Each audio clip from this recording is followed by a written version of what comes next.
The history of unpunished violence against our people clearly indicates that we must be prepared. As Americans, we will not give up a single right guaranteed under the Constitution.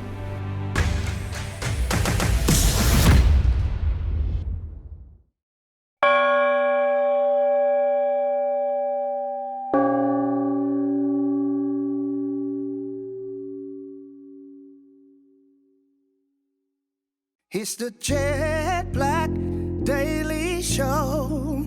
It's the Jetblack Daily Show. It's the Jetblack Daily Show. It's the Jetblack. Ooh. It's the Jetblack. Ooh. It's the Jetblack Daily Show. Good morning, good evening, wherever you are in the world today. I hope you're having a great day and you're making it great. This is the Jetblack Daily Show. I'm Mr. Jetblack Carl Sr. And it's your boy Corey Lagucci Graves as we continue the legacy of Aaron T. Jones. And I mean Pod God. Hashtag Pod God. Hashtag Jetblack. If you haven't had the opportunity, please visit the website, thejetblackempowerment.com. That's thejetblackempowerment.com. You want to be part of Jetblack? You want to partner with Jetblack? Here's two ways that you can do that. One way is you can volunteer. The other way, you can donate. Hit that Cash App, Unique 3815. That's Unique 3815. And if you want to write that check, make that check payable to the Aaron T. Jones Memorial Fund. Listen, you too can look good with a purpose. Shop till you drop. At the Jetblack Come on, Shop. baby. You hear me? Yes, sir. Get in there. Get in there. Get that and fire. look spiffy, all right? Yeah. With the purpose. Come on, with the Don't purpose, forget you that. know? With the purpose. I ain't mad at you, my brother. Listen, shopjetblack.org. That's shopjetblack.org. Look Gucci. What's up with you, brother? Hey, you know me, as usual, blessed and highly favored to be in the building. You know? On this Jetblack platform as we continue to empower. Yes, sir. Inspire. Yes, sir. And uplift. You hear me, What's shaking your way? Talk to me. Hallelujah on everything you just said, my Well. brother. You know what I'm saying? Well. Listen, man, my body's still warm and I ain't cold and I ain't underground. That means I'm doing all right. Warm. Yes, sir. Still warm. Bless. Moving. Yes, See sir. them fingers? They move. You know what I'm saying?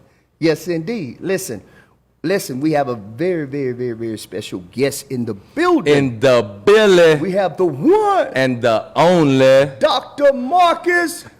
Go.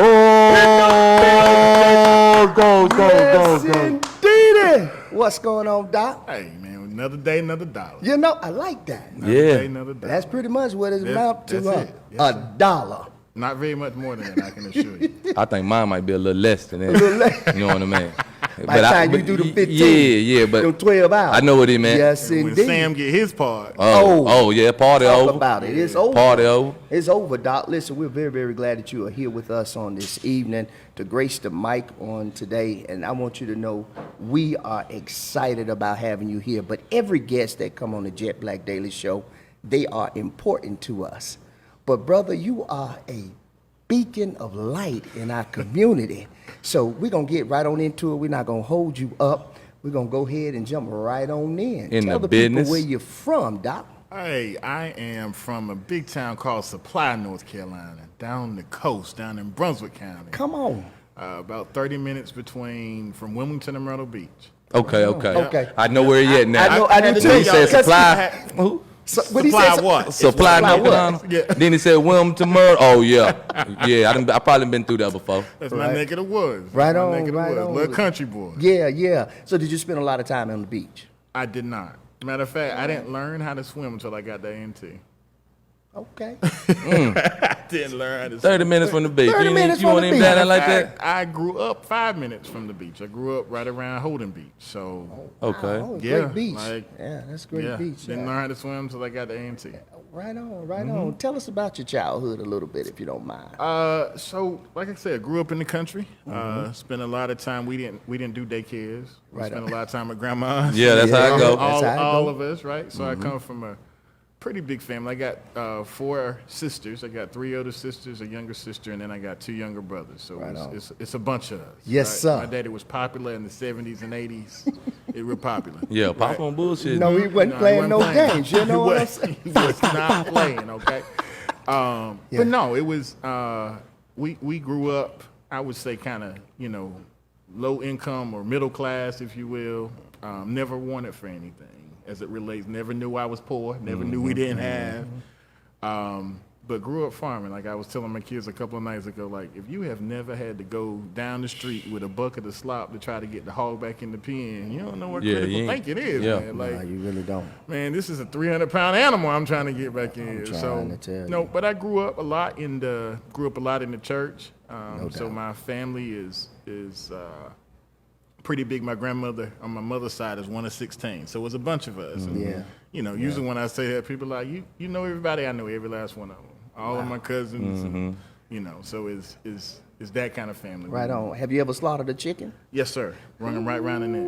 Yes, sir. Chicken, squirrel, little bit did of it all. everything. Yeah. Little bit A of little bit of everything. everything, yeah. Tell us about schooling for you. Let's start with, you can start right at elementary and middle school, and then we can go from there. Let's talk about your education. So fun part is this. My brother and I got my younger brother is about 3 or 4 years younger than me. Okay. So there's a story, and we've yet to figure out which one of us it was.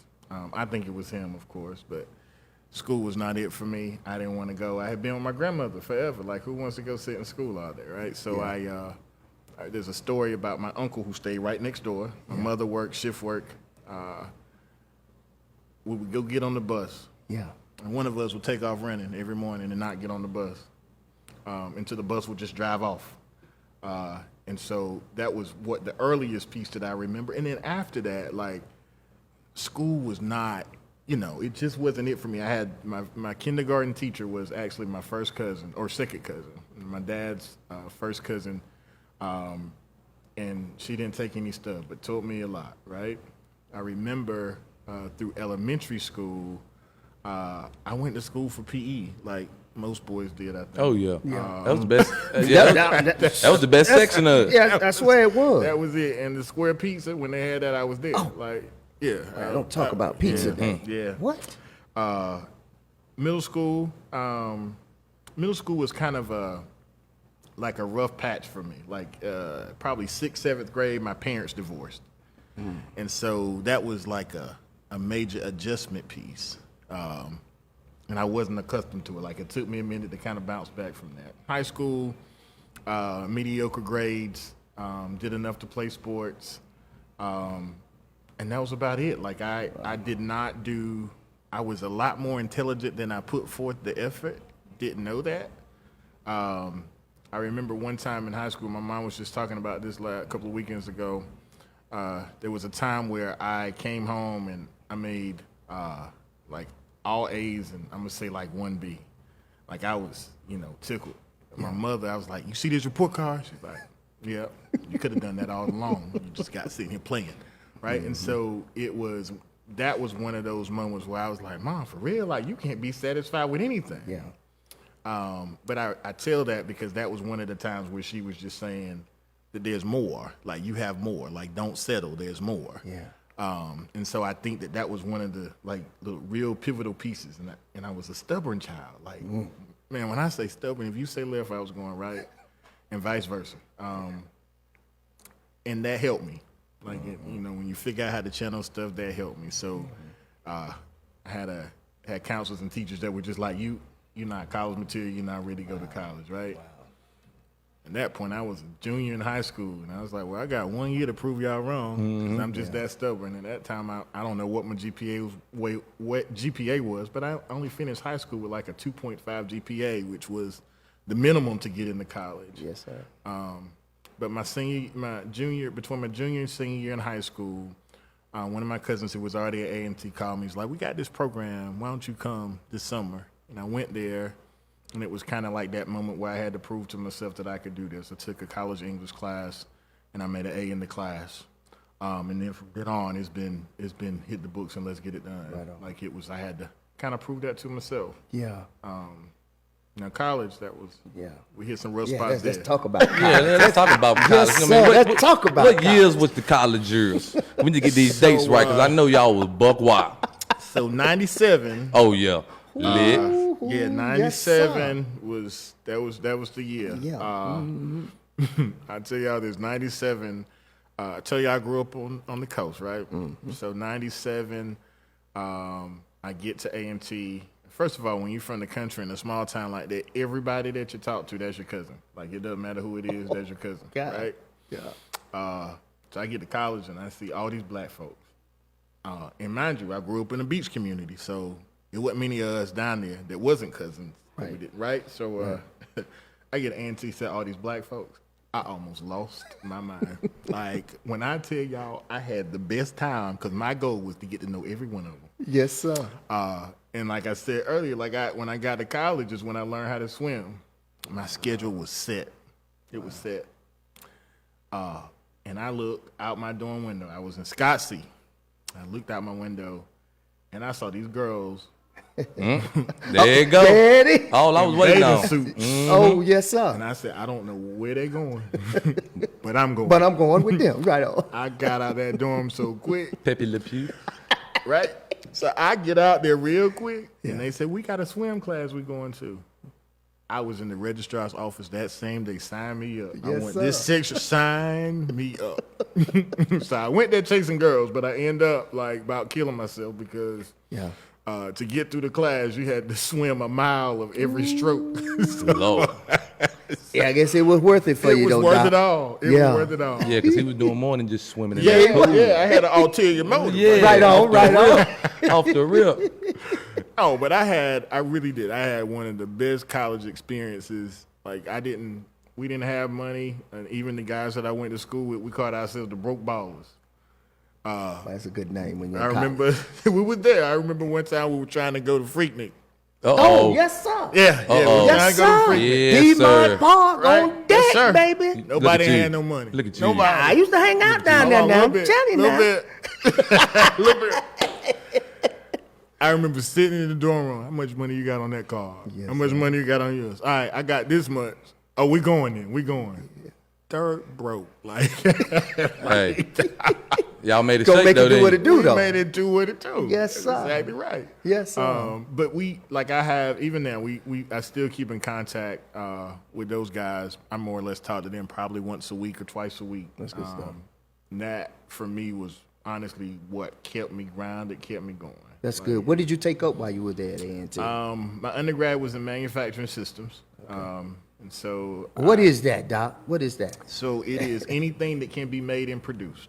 And so from writing the programs to create that to building equipment, building machinery, packaging, creating food, all that kind of stuff. Cool. So my first job first intern was at Pratt & Whitney Aerospace in Middletown, Connecticut. So I was there for that summer, loved it. But when I graduated, I ended up getting a job at the Treasury Department in D.C. So I moved to D.C. And like the seals that are on your money, Yeah.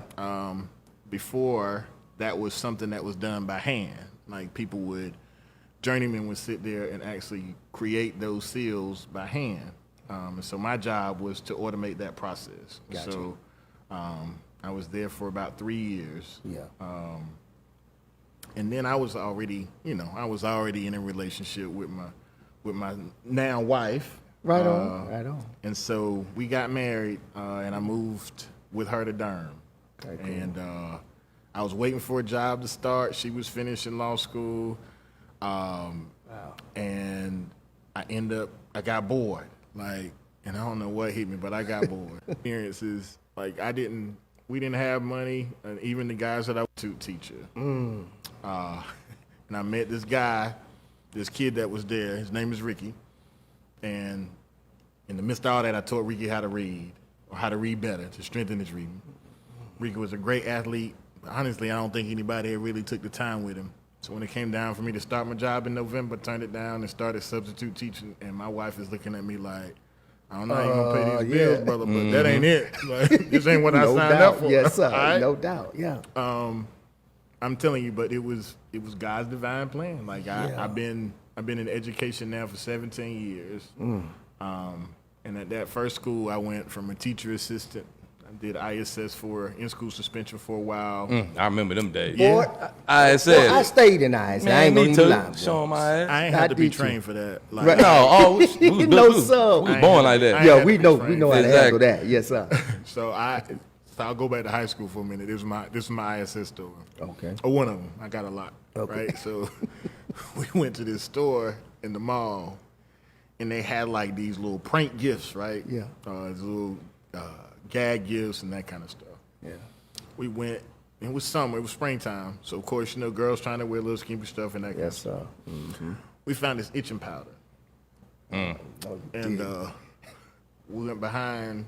It was hot outside that day. My principal and a couple of kids were standing around, and I just went by each one of them and Yeah. sprinkled a little bit of dust. I get it. Oh, I get it too. They was about to get butt naked out there. They I just added it up on the sneak. Let me quench my thirst. I see what y'all was doing them back in the day. You gotta do what you gotta do. You gotta be creative about it. They was way ahead of us. You gotta be That was creative. real creative. You gotta be creative about it. Boy, you crazy. I'm about to spit my drink up, man. No, that's real creative right there. You see how he did it though? Yeah, he was Salt Baying it you gotta- before Salt Bay was Salt Baying the steak. You hear me? Get the powder. Get naked. Yes, sir. You gotta do what you gotta do. Yes, sir. So that was my ISS. They ended me in ISS because when I tell you that was like one of the Yeah. funniest things I have done, I was like, well, I'll take it. I earned it. You know, Sure. so I might as well take that Sure. one, right? Yeah, yeah. But no, I got to, but when I started working, I was at that school for 3 years. And in those 3 years, I did a teacher assistant. I did ISS, taught math.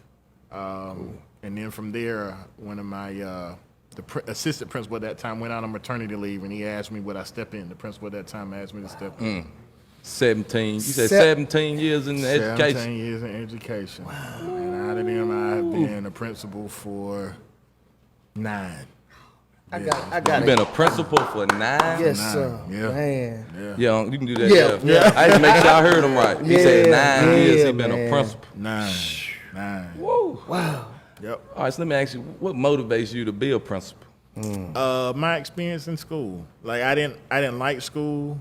It wasn't a place where I felt like I could be myself. It was always stuffy and tight, and so now it's like I get an opportunity to create an environment where little brown boys like me can come and have a good time. Like exactly.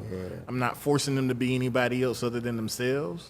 And so, and any of my kids, really, it's just a matter of what can I do in order to make this a building and a school where you feel like you got some family around you, that regardless of what happens, you're going to feel love and support. And that's been my mantra from the time I stepped into education.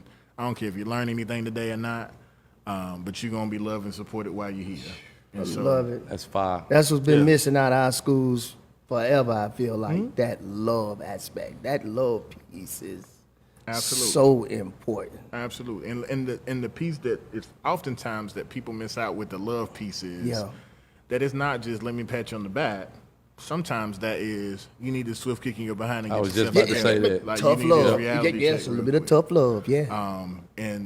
And I'll be honest, like I've been able to say and do some things in education with people's kids that I'm sure other people have lost their jobs about. Sure. But at the end of the day, I feel like that if parents understand that I'm there fighting this battle with you and I want the best for your child, they'll let you rock. They'll Yeah. let you do you. You feel like 100%. that's what's going to get them? Yes. They'll rock with you. Yeah, because it take a village to raise Yeah, our kids, absolutely. man. And you'll be in that village, so who can appreciate that, Doc? absolutely. Man, who can appreciate that? Yep. You want to jump on in there again? You know I do, Go ahead. man. Give him another one. It got to be hard to be a principal. You're dealing with all these children. I All know of some of them slick, rude, disrespectful.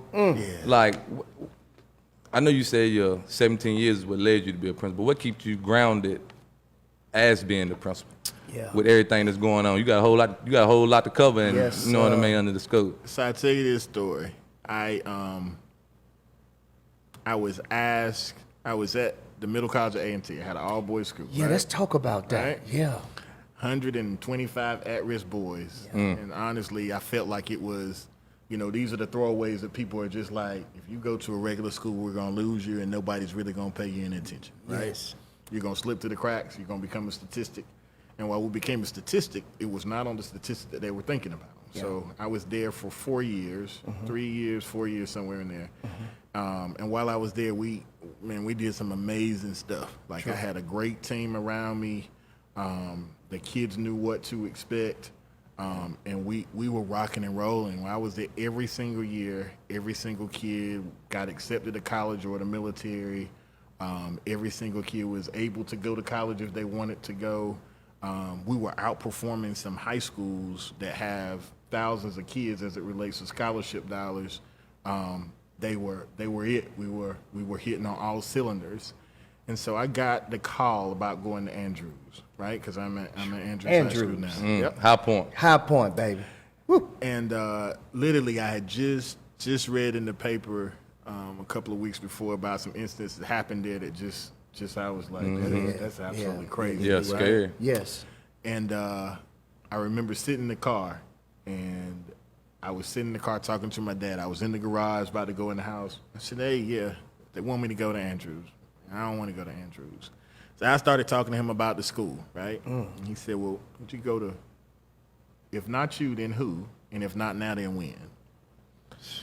And so while I was upset, because I didn't want to leave my kids, like that was my heart. I was rocking and rolling with those kids. We were getting money hand over fist. People were calling and donating money for these kids to go to college tours and to take a trip here. And not staying at your little basic hotels. They want you to stay at the top of the line hotels. And so for me to leave that, I felt like I don't want to leave this. This is like what everybody is dreaming about as it relates to being able to accomplish this. Like, this is it.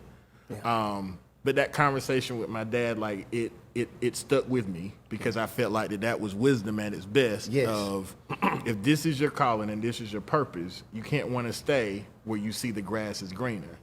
At some point, you got to be the person that goes and takes the grass, take the lawn where there's no grass, and grow it yourself. Yeah, Pops he dropped Yes, the sir. jewel He right dropped there. some jewels. He Yes, dropped he the jewel. was. Yep. Yeah, I when in doing my research on you, Dr. Gause, I saw where you guys were helping them simple things, tying their neckties. Like some guys never tied. I can tie a bow tie. I can do a self-tie bow tie, but some kids don't get that. So for you presenting that to those kids, that was a foundation. That was like a block, a strong foundation for them to stand on. So that means you guys had to say, okay, this is what you do when you get ready for a job interview. Can you talk a little bit about that? Absolutely. Yeah. So from the time that they walk in the door, we had interviews from the time they walked in the door. So we were already evaluating from the time that you come in. What do you look like? How do you present yourself? How do you carry yourself? And so we had 10, we called the Essential 10, and it was more or less our commitment to excellence every single day. One of them, of course, was I commit myself to excellence, and so the other ones that stand out, because it's been, 4 years since I've been there, the other ones that really stand out is things that were just kind of put in place outside of that, within that Essential 10, that just more or less says something as simple as, if somebody steps on my shoe, I'm going to apologize even though they stepped on my shoe. Wow. And it's not because I'm at fault, it's because that's my way of keeping peace. However, on the flip side of that, it also instilled in them, like, this is who you are as a person. Like, you don't have to change who you are as a person. I just need you to be the best you that you can possibly be. Now, where I get upset and where you're going to have issues if I feel like you're being somebody that's not you. If you're going to be a knucklehead, then be a knucklehead. That's who you're going to be. If you're going to be the person that I feel like I'm going to carry myself like I'm the next president, then I expect for you to carry yourself and not act like the person that's next door to you. And so I think that one of the pieces that I feel like we were able to accomplish there was just find your truth and be okay with your truth, and let's roll with it. Like, you are who you are, and the only way that you can be great is if you're on the path that's already been prepared for you. You got to know your purpose. Find that and let's roll with it. So those basic life skills of putting on a necktie, But a lot of the guys that we were dealing with at that time, their fathers weren't in the household, and even honestly, some of their fathers couldn't tie bow ties. I understand. Couldn't tie neckties. Yeah. And so I felt like that was a way of us continuing it. I would continue that tradition that was already there. Cool. And it was just a way of, they felt better. Like on those days, they fussed about it, but they felt better. And we did all kinds of stuff. Man, we bought, remember one year, every time they talking about, Mr. Gause, when we gonna be able to go out here and talk to these girls, these college girls? So, okay. I thought about it one night. I said, oh, I know what I'm gonna do. I'm gonna fix them tomorrow. So every week we had what we call huddle, and we would all meet together. We'd have like a motivational topic, or we have something we talk about. We'd celebrate one another. Yeah. So this particular day, we're sitting in there, and they all sitting in there, and I said, guys, stand up for our guests. Back at the auditorium is the whole entire female royal court from A&T. Dressed down like they're killing it. Yeah. What we about to do? Well, you want to talk to girls, here they are. D-line. Yes, sir. I'm saying back then, not now. Not now. I know you, baby. Yeah, you watch right. back then, not now. But Back then. Got to clarify that. You know what I'm saying? All gas, yes, no birds. Sir. You know? That's it. So it was like and we used that segment because I know that sometimes we look at things that's being funny and comical, but honestly, I need for you to know how to talk. Mm-hmm. I need for you to know how to carry on a conversation. Yeah. Like, I need for you to know how to have respectful conversation with somebody that you're interested in. Yeah. And so they sat there and they talked. Like, these ladies talked to my young men about, don't holler at me like this. Like, come talk to me like a person. And let's practice this. When we're going to practice this in front of everybody, right? And so that piece was important. But one of the most powerful things that we did there was called breaking boundaries. And it more or less was almost a half of a day where we spent together in some small groups with your class, because there were about 25 in each class. Yeah. And we talked about what's in your closet. Like, what's dark, what's deep, what's hurt you, what's broke you. And then it allowed them to be able to express all of that in a safe space, but it also allowed them to be able to create an environment within them where they created a brotherhood. Like, it was, even to this day, they are still tight. They are still tight. That's fine, man. You doing a whole lot of great work out here, dog. Man, listen. He said all of them went to college, all to the military. Man, you amazing leader, dog. Yes, you know what I mean? And that's beautiful. And that lead me to my next question. See, right through the bait, I reeled that ass in. Come on. Yeah, I see how do you describe your leadership style? Personal. From kids to staff to adults, leadership for me is measured not by all the data that's measured in schools. How well are kids able to do X, Y, and Z? How much can they? How well do they read? And I know that those are all pivotal, important pieces. Sure. But there's a saying that I heard a long time ago is that kids, and I'll say kids and people in general, don't care how much you know until they know how much you care. Like, and that just simple piece right there is the way I carry myself as a leader. And there are difficult conversations that you have to have at times for a leader. But there was my first principal, the principal that hired me into education. Her name was Dr. Lisa McLean. And when I say just one of the baddest, most fierce leaders you ever want to see, and everybody knew it. Like, smart, intelligent, gorgeous, just here I am. I'm a total package and I'm going to give you this work. She had every single skill or every single attribute that would make you feel like that that would probably give her the right to be like, I can be snooty because I got it all. Like, I have it all. The most down-to-earth person you can ever ask or ever meet. I watched her my first year, and I asked about her, like, from other coworkers, like, how is it working for Dr. McLean? It's great working here, but she can tell you how to go to hell in the nicest way. Like, constant professional, then. Man, I have seen her terminate people, and they walk up to her and crying in tears and hug them, and baby, okay, well, go ahead and get your stuff. You need me to help you get a box? Like that. Just smooth. And that's what I've aspired to be, is you can handle business, but you don't have to be ugly to people. No, you don't. And for me, leadership is personal. If I have a personal relationship with you, I make it a point to be involved in the lives of not only my kids, but in my staff as well. Like, I want to know when your kids' birthdays are. Like, I want to know when there's life events. Yeah. And we're at that point 4 years later to where, you know, I'm going to, hey, you know, my child is on homecoming. Yep, I'll be there. Just let me know what time. And that piece goes far beyond. Like, I can ask my staff at this point to do anything in the world for me because they know I'll do anything in the world for them. And that's beautiful. That's you dope. know, That is dope. That's So dope. listen, I have a statement for you okay. that I saw. Some days I get more from kids than I provide ever. Can you elaborate on that statement? And whatever you want to divulge is fine, but go as far as you want to. Can you with say it that. again, though? I was trying to. Oh, okay. Some Think days about it, too. I get more from kids than I provide to them, than I ever provide. That sounds deep. It is deep. So so 3 years ago, so about 4 years ago, when I first got to Andrews, I get a call in like November, December.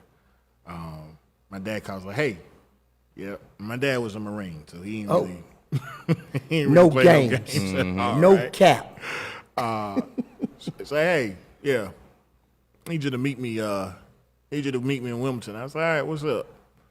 No, I just got an appointment. So go to Wilmington, meet him there for this appointment. And I think he already knew, right, that something was going on. Yeah. So he found out that he had cancer, right? And it's like, well, they said they're going to operate and remove it still, just as smooth, cool as a cucumber. Never saw him sweat, right? So I go there, and the following year, he's good. Like, he's going through the treatments, and we even come up to Winston a little bit, go to Wake Forest, get some second opinions, and we, you know, he working, he grooving, still driving, still doing his thing. I get to the following year, September, October. Hey, they said I don't need to even do the treatments after I've had the surgery. I said, okay, cool. Fast forward a couple of more months of that next year, cancer's come back. Cancer's roaring. Cancer's wide open. We need to do the surgery again. Okay. We go to surgery. He comes out of surgery. He's like, yep, that's it. I ain't going back in no surgery no more. I said, okay, I think pretty much they got it all. But when they went in, they realized that it had already metastasized, so it had started spreading. So for about 6 to 8 months, I was working. I was in school. I was an assistant pastor at my church. And I was going from here on Wednesday, drive home after I got school started on Wednesday morning, after I do my announcements, just to let them know I'm in the building. Yeah. Get in the car, drive to my dad's. I stay there, taking care of him from Wednesday to Saturday. My sister would come, or my sisters would come on Saturday, because 2 of them live here in town with me. And we would switch places, and we did that for months. We did that from like January to May. Yeah. And May is when we lost him. So May was a tough month for me. But I knew that I had to kind of get back to a sense of normalcy. Like I had to. So we buried him the Friday of Memorial Weekend, which was yesterday was the day that we would have buried him 3 years ago. So I get through that weekend. I get back to work on Tuesday, and I'm there because I know that if I sit home, just those thoughts gonna go through my head. I need to get back to some normalcy. So I get there, and I'm standing, going through wide open Tuesday morning. Let me get this. Hey, go take that there. Do this. You know, I'm in my zone. Kid comes. Gause, yeah. You're not all right, but I appreciate you fighting through it just to be here. So I know they told me that you got a lot going on. I heard your dad passed. And you start talking, it's like, you know what, my dad passed about 5 years ago. And it still hurt for me right now. And he sat down talking to me like, wow, like he an elder. You know what I mean? Like I'm not. So I'm sitting here all ears. Yeah. And it was at that moment that it was just like I realized that I get so much more sometimes from them than I ever could provide. And that's just one of those moments of where you giving me everything that you have. I see I'm giving you everything that I got. But in turn, you see something that I haven't shared with you, and you continue to come here and fight every single day, and I had no idea that you had lost your dad. Like, I had no clue. But you would never know it just by the way that he carries himself. So in that moment, I got some strength to, like, put your big boy drawers on. If that kid is able to do that, then you got to be able to carry yourself and hold it together too. And so the other part that he told me was, everybody keep telling me, you know, be strong and be tough, you know, hold back your tears. Even at my dad's funeral, my uncles was like, you know, hang in there, you know, be tough, be strong. He's like, and I was, and I get what they were trying to tell me. But it came to a point in order for me to get stronger, Mr. Gause, like I really had to just let it all out. Yeah. Like I couldn't. got to. You Like gotta I had release that. I had to let that go because that was eating at me, and that was eating at my strength. Yeah. So I had to let that go. When I let that go, that's when I started getting stronger. Yeah. That's dope right there. Yeah. Man, Oh, little what? kid came up and dropped some juice. You know what what I I'm mean? saying? He was just being transparent with him. You know what I mean? Exactly. And it opened right up. Yep. And he was able to feed you that day. Absolutely. And so I have a lot of those moments to where kids are really providing you with substance. Like right now, I have a kid, man, that I'm working with right now. She has done amazing, plays sports, cheer, run on the track team, got an opportunity to learn a story, right? So we, November, right before Thanksgiving, we make this call, right? Hey, just checking on you. This kid said, well, I can't talk right now. My house is on fire. House is on fire? Are you serious? Yes. Kid hangs up. So we're on the way. And this is in the midst of a pandemic. We on the way at this point. We get there, a kid and her family outside in the rain. Thunderstorm came through, faulty wire, and caught the house on fire. I was able to learn a lot about her during that time. We'll have an article that comes out next week about her. But one of the most resilient people you ever seen. Wow. Middle school, her mom had a stroke. She was living in D.C. She took the time her mom lost her speech as a part of that. She would write note cards, write R&B songs, hip-hop songs, write them out for her mom, trying to teach her how to read, teach her how to talk again after she had a stroke, right? Mom wanted to go to college. She gets ready to go to school one morning after. Talked to her mom that night before until about 11 o'clock. She gets ready to go to school the next morning. Bye, mama. Mama don't say anything. She turns around, go finds mama. Mama's on her stomach. Calls 911. 911 comes. She walks out. She tells 911, I think my mom has passed out again like she did with the stroke. Like she's passed out again, so I need some help. Come to find out her mama passed away. So she's here back in this area with her sister-in-law. And her sister-in-law has been raising her since that time. And so on the times where I feel like I am tired and overwhelmed, you find kids like that where you have to keep fighting because she's been given a hand that even adults would break under. But she still find the tenacity to keep going. Like she's not gonna stop. And for me, how can I quit on somebody who's fighting so hard just to make it just a little bit? Yeah. Exactly. So right now we will I'm confident about this just because I know that it's something that we're able to do. Like that young lady has been accepted to college. And she talked about even having a learning disability as she grew up. Yeah. So she's overcome all those obstacles. She's about $10,000 short from being able to go to college. I don't know where we're gonna get it from, but we're gonna get it. Yeah. Ain't no doubt in my mind that we're gonna get it. And so next week we'll put out some pieces next week and we're gonna get it. Like y'all like, most definitely get it. You know what I mean? Dr. Gause. Absolutely. Definitely will get it. Y'all stay tuned. Yes, y'all sir. hear the store. Yes. All she need is 10 racks. That's all she needs is 10 racks. You know Donate. what I mean? You know Donate. what I mean? So we gonna get in with you one, Doc. Describe an effective principle in 3 words. Let's see. Compassionate. Focused. Last one is trustworthy. What's the most important of the three, you think? Trustworthy. Trustworthy. Absolutely. Absolutely. Because if you, a principal doesn't do all the work within the school, right? Like, so I can't do everybody's job. Like, I can't go teach a physics class right now. I had to beg my way through that in college. Like, right? What? I can't teach a physics class. Right on. Matter of fact, organic chemistry too. And I went in, Dr. Lamb, it's gonna be me and you. You're gonna see me out of this class. I'm gonna be right back here next semester. So Yeah. but it's the people that have to trust you and have to trust where you're taking them Yeah.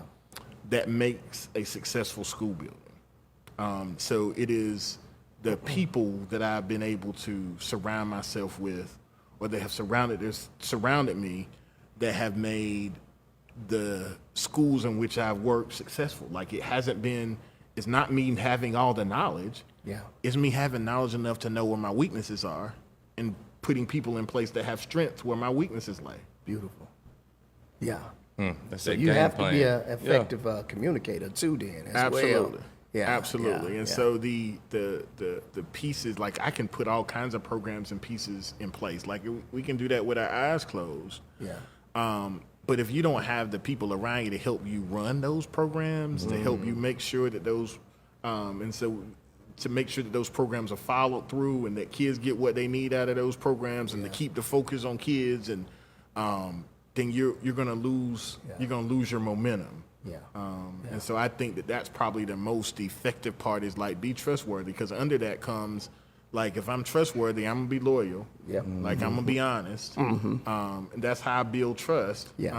I'm gonna make sure that you are taken care of in every step of the way. Yes, Right. yes. So I have, for instance, like right now, I have extra work. Because we're trying to make up stuff where kids have been remote for so long. So it's taking a lot of work with that. Yeah. So I have a coworker, one of my teachers, who has had a car accident, totaled his car, tore his MCL, purchased another vehicle, and somebody backed into that, all within a month's time frame. When it rain and pour. Right? And so here I am with extra work that need to be done and money to pay them to do it, so I can pay him, or I can pay somebody else to do it, or I know that's a need for you. So come here, let me talk to you. I know you're going through a rough time, but I got some stuff that may be helpful for you to earn a little bit more money. Yeah. Here's what we can do. That, for me, I think helps build trust, helps build capacity, because, hey, if you're willing to do that for me, I'm rocking with you. Yeah. Yeah. No doubt. Beautifully said, Doc. Beautifully said. The next thing I wanted to ask you is, how do you guys, or how did you all in the school system? You can answer it either way. It doesn't have to be just directly to you. You can just answer, from your experience.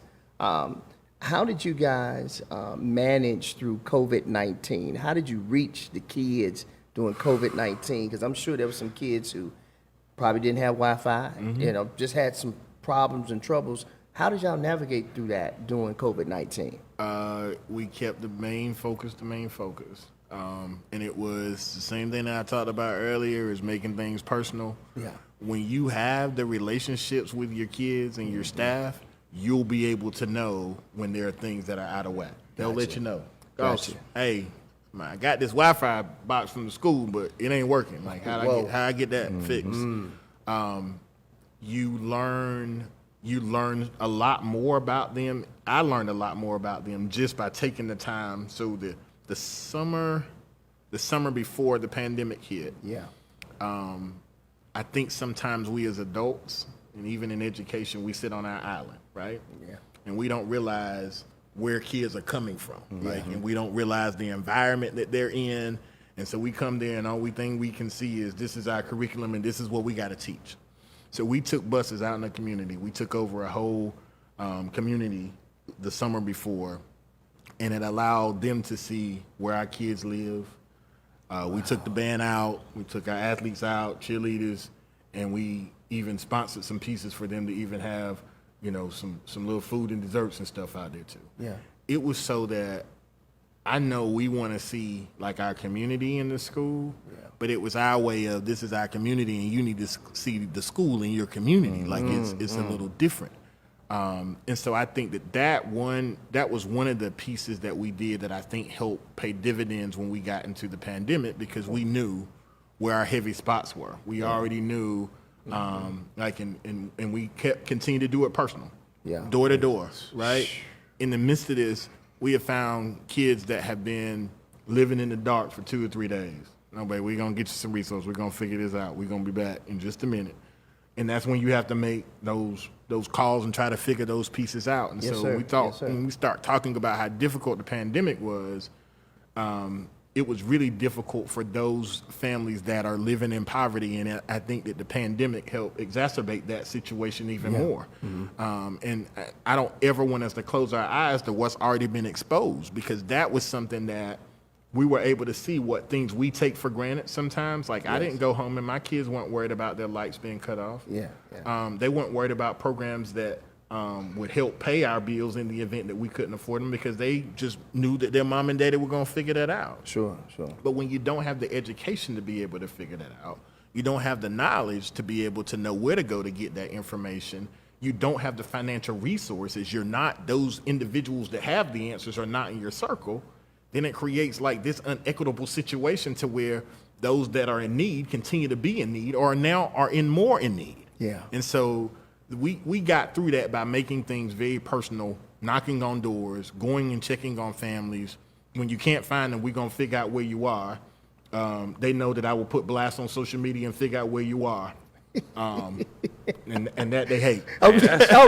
That's fine. No, I ain't never heard of nothing like that. You know what I mean? But like that's love right there. That's love. Oh, you'll track them That's down. love. Yes, we'll sir. And down. You went where they were. Let me go to social media. Absolutely. They on social media. Know they on there. They know they on there. And then we hooked them. I mean, we hooked them. We did, like some fun Fridays, gave away some pieces on Fridays. And we did that like through social media. So we'll do a Facebook Live video. We might do some yoga. We might do some, some Pilates. We might do a workout. No doubt. But the other piece that we were doing was we're going to figure out who on here, because you too nosy not to be on here. So you're going to chime in. And when you chime in, that's when I got you.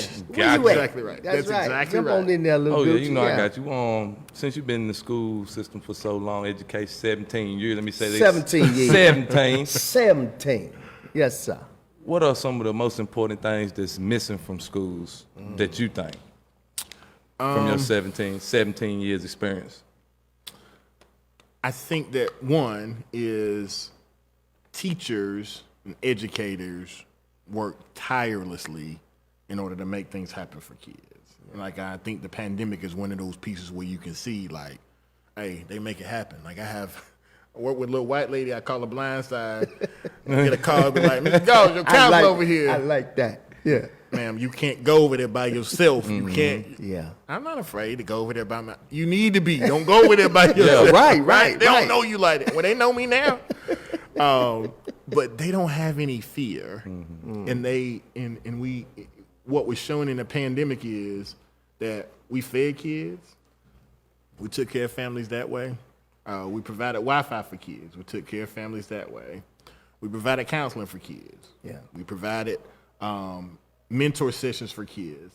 Even when Floyd died, we bringing kids in the building and talk about how that make you feel, man. Like, let's talk through this, because you got a lot of anger with this. Let's talk through this, and we got to figure out this next step with this. We got to have these equity conversations so you know what that looks like in your community. Like, let's talk through that.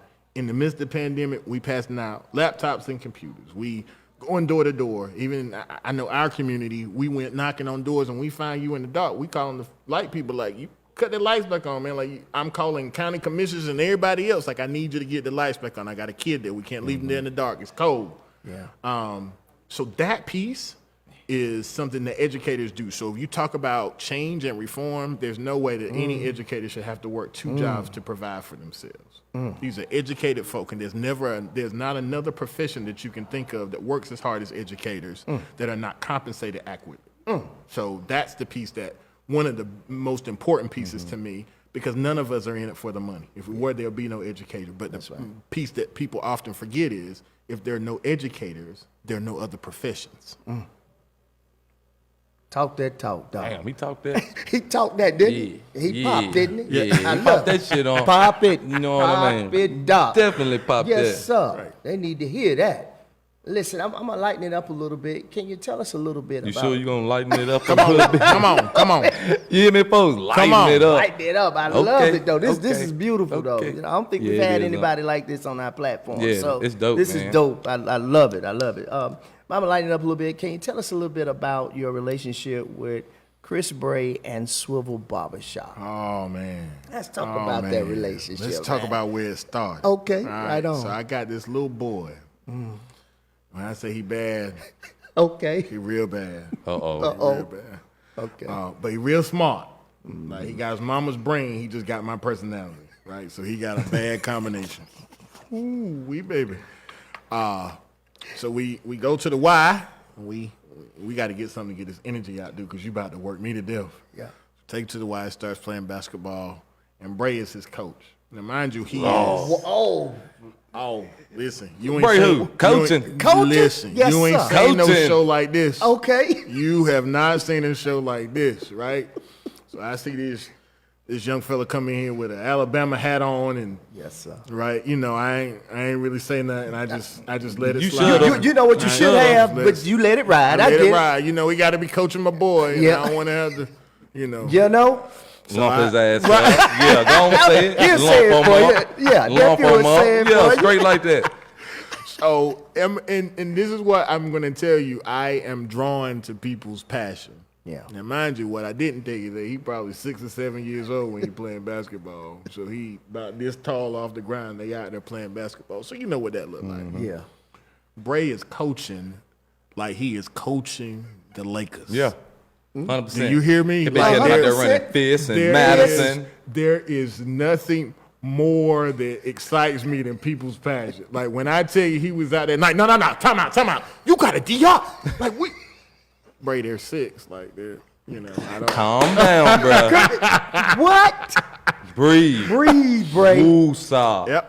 But that was the first experience that was just like, he might be all right. You know, he might be all right. You know, I don't usually rock with light-skinned people like that, but he might be yeah. all right. You know? Pop it, dog, pop it. What you trying to say, Uncle? Then you gonna look at me because I'm light skinned. I haven't had anybody on here to defend. I mean, damn, you got enough. And beat a you got enough of the dog.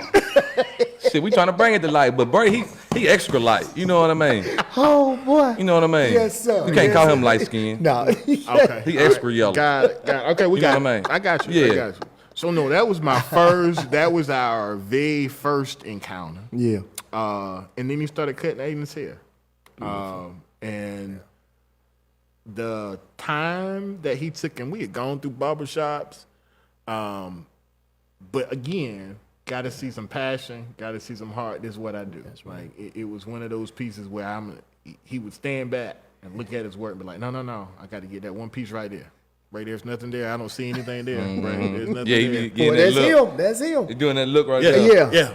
Spinning and shit. When I tell you that boy was looking like, come out of that like, bro, he just going to elementary school. Like, Hey. And now, Get him right though. get him right, though. he had a box. There was no hair out of place, not a single one. Yep, Bro, that's we it. can't spend an hour in here, bro. We gotta go. Like, give me. Can you Shit, give 5 me- more minutes. Right. 5 more minutes. Spinning the chair. Hold on. 5 more Let me minutes. look Oh, again. pump it Hold up. on. Yep.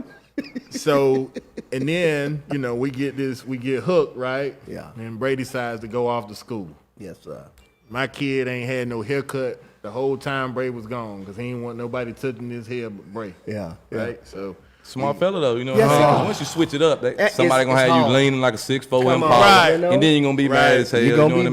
mad? You find Yes, that sir. trust and it's a good, and you might as well keep. Oh, that was the first one. First time I went. Oh, wow. Man, It's beautiful. Who been cutting his hair, man? Like what?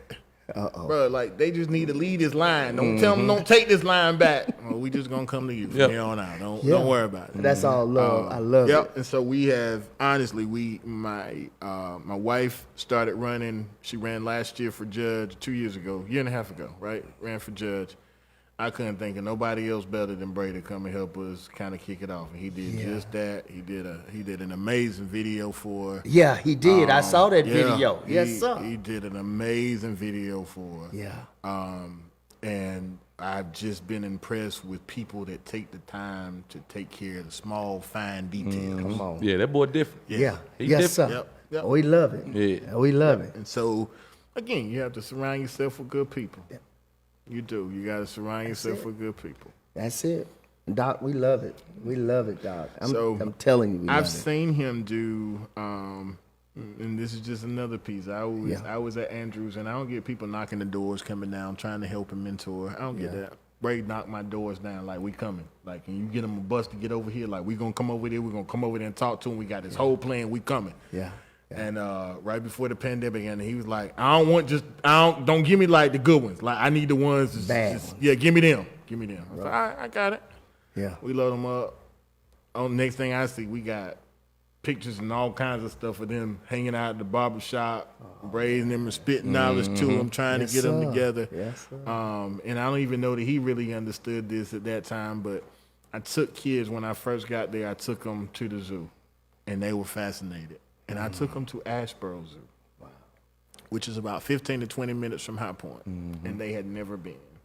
So for them to get on the bus and come to Greensboro and see some things, and for somebody to take some pride in them, it took some boundaries off of them. Like it took this guy from Greensboro came, and Greensboro's like 2 minutes down the road, but okay, cool, we're gonna rock with that, we're gonna roll with it. But the passion, like one of the things that I can tell you, That's right. that kids that I work with know, Yes, sir. they know realness. Yes, sir. They know purity. They know loyalty. And if they rock with you, then you all good. right. Yep, You good you people. all right. Yes, Like, you sir. good people. And I can guarantee you, I've never had a teacher or any adult in my building that they've been wrong about. Not one. Like they see stuff sometimes before I see it. So that's one of the pieces that they know, and that's the same thing that we saw. That they saw in Bray. Like when that dude coming from the barbershop, we ain't coming back again. Yeah. Yeah. Got it. Yeah. Hey, that's dope. That is dope. Hey, shout out to Bray, man. Shout out to Bray and Swivel. CMB Yes, sir. Studios, CMB. Swubble. Yes, Yeah, sir. I go there too. You know what I mean? Yes, sir. Yeah, I might tell him he got to take a little bit more time with me next time. I don't think he spent me more than he spent Lil Man though. I think he might have shouted maybe. No, listen. He might have shouted maybe. Yeah, just a little bit. Just a little bit. But see, I don't even go. Like, I just. Yeah, we know you ain't going. Don't take his head off. Both of y'all look like two milk duds over here. Damn. There you go. We in right now, though. Yes, sir. There you go. Yes, We sir. in. All day. Ain't no woman ever asked me for no hair. Let's be clear. Come on. Okay, I know that's right. Pop it. Hey. Pop it, Doc. All this on my head, no damn needle. Oh, I love it. I love it. I love it. Smoking. It's smoking in here, ain't it, I Doc? told y'all I'm in here dripping chocolate, and I charge He extra for said he chocolate. dripping He said he chocolate. charged That was extra. not a part of the package. It's not Like, a part of the package. You got Hey, appreciate it. Damn, he didn't even bring me one. Who was that? Oh, who was that? he favorite. Who was that? He showing His favoritism. favorite show. How was he going to yellow on yellow crimes? Boy, CMB. You see how he He do? said yellow on yellow. He crime. said yellow You hear on me? yellow, Got it. Doc. I got Yellow on yellow. I got you. All this social and racist injustice we got going on here when he ain't bring me a water. And it's out. Wait a minute, it's already drunk out. And it's gone. That looked like the Smurf juice. What's that? That's right. That is what it is, got- Doc. Don't make no sense, man. That's what you would call in the I country. can't believe. That's a I can't swig. believe CMB Believe gonna come it? up here and do his employees like this That's right a now swig. today. Ain't nothing in it. It left you a swig, though. Yeah, left left me a you a little. swallow Can't in even there. get my whistle wet off there. Nah, you can't do nothing. You can't do nothing with Chris that. know better than that, man. He know He better. gonna come in here. He work at a barber shop. He come looking like Willie Poo Poo. he got that new school cut. You know what I mean? When it be a nice little edge up, but be rough as hell on top. Why they do that, Principal? I don't Why know. they do that, Doc? I don't know. And see, Bray It got ain't a ate good him look. with that. Hey, Bray got You know ate what I him with mean? that same mess. Doing a little sponge and shit. The sponge and it's You know we what I don't mean? even do the sponge no Doing a more. little We just sponge. like, we gonna get up. And oh, we they gonna, just do it like this. Yeah, tight get up thing, and go. go. Man, I remember I That's used to get out of school. Man, we He the used to have principal. We used to tight. skip school. Uh-oh. Go get that fresh line Uh-oh. up for every game Friday. You know what I mean? I don't know what they got going on now. I don't either, Principal. no, they paying somebody to do an edge up. Okay. And that's called a haircut. And they just keep Yeah, it. and they Yeah, maybe they- we can ask Chris or someone whenever he, you know what I mean? That's- If he brings somebody a water, Man, they we might like- can ask him or something. But if not, we just want to, he want to They catch like, me outside. They like that. They like know what I mean? those daggone. They love it, man. They do. I don't know where that cut came from. Yeah. Well, listen, I hope you guys have got something on this evening with the one and only Mr. Marcus, Dr. Marcus Gause. We thank you again for everything that you're doing in the community and the seeds that you're sowing. And we're going to be looking forward to some things manifesting in some of these kids so we can really see some fruit being yielded out of these kids and see this huge harvest come. It's coming. At the It's end. coming. It's and coming. we need more men like you in our community. And man, we take our hats off to you, 100%, brother. man. Appreciate And it. we Appreciate thank you. man. Let me get in here and say Go my on, get little on ones in and there. twos, man. Go ahead, say your little Y'all ones trying to do and this old dark skin stuff today. We are one. Y'all know it's We only are one race, one. right? Human. Okay, like I said, Doc, we appreciate you. Just like I said, I'm piggyback. I love what you're doing. Keep going. Yes. Get an edge up, Chris. Come to Swivel. They got 2 locations. He worked there. But like I said, we appreciate you. Yes, You know sir. what I mean? Keep Yes, sir. going, keep striving. Greatness. You already that. Yes, Just sir. keep applying it, man. I'm rooting for you. Yes, Appreciate sir. it, man. I appreciate it. He took Appreciate my the water. work y'all doing. Yeah, he man. took your water. Yeah, he did. Yeah, and we just want to tell you that, man. We love you, man. We got enough happening in social media where we attacking each other. We want to make sure that we don't present that. We love our brothers, and Absolutely. we're rooting for each other, and we want to see everybody climb to the top. You know why he took my water, don't you? Why did he Why is take that? your Because I was water? rotisserie in his ass. He didn't want to get no darker. That's why he took my water. Yeah. This must be one of them light skin arguments. Uh-oh, it is. Yeah, you know what I mean? Somebody. You want my spot, huh, Flash? You want my spot? You know they set up our heartbeat. You can't get it because you ain't got it. You hear me? Yeah. So listen, this is the Jet Black Daily Show. I'm Mr. Jet Black Carl Sr. And it's your boy Corey LaGucci Graves. Peace. 2 fingers. And that's above all. So again, while everybody in here was talking before earlier, and I know that some people may not have agreed with the next one, and the next one may not agree with the last one. However, we all need each other. But of course, when we all know that there are some differences between allies and enemies. So of course, when we can kind of specify an enemy, now that's the thing as well. We know right out who the enemies are. We know who the enemies are, who the people who don't support this movement are, the people who don't believe in this movement are. Now, the thing within us as a community, it's in a group, and everybody who says that we believe in this movement is picking out the people who say that they're allies but really aren't. We know that there'll be some weakest links. We know that there'll be some people in here who will construe or like to that line.